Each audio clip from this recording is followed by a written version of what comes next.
Hi, I'm Cheryl Leach.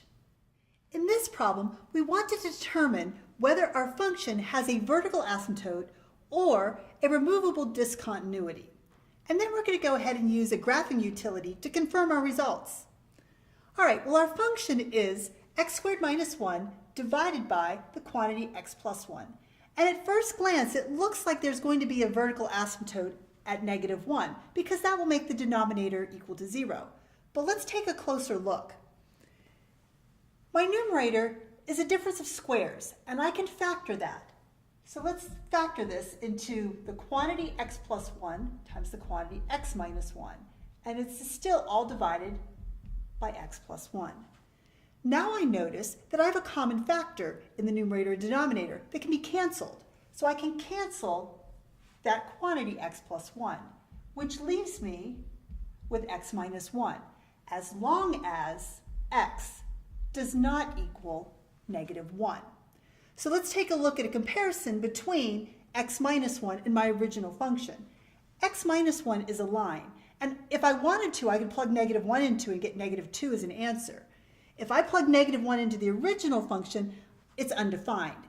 So that's why I need this condition that x cannot equal -1. So these two graphs will coincide. They'll lie right on top of each other as long as x doesn't equal -1. At -1, my line will actually have the value -1, -2. This one will have a hole in the graph.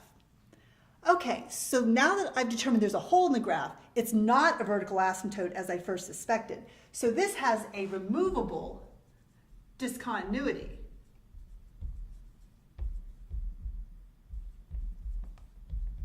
At x equal -1. Okay, let's use a graphing utility to verify this result. So we're going to go ahead and we're going to enter our function x squared minus 1 all over x plus 1. So x squared minus 1 divided by the quantity x plus 1. And we can go ahead and take a look at the graph. Just a standard window, -10 to +10 on both the x and y axis is a nice window to look at. Okay, when we examine the graph, you'll notice that it looks like a line. In fact, it looks like a line with a y-intercept of -1 and a slope of 1, which is exactly what's indicated here. Go ahead and use your trace key, and you can move up and down on the line, and you can see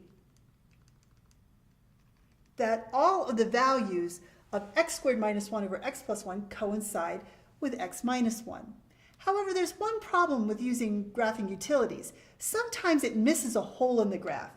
And if you do calculate the value of the function when x equals -1, it will indicate that there's no y value, which means the graph of my original function actually has a hole in it at that point.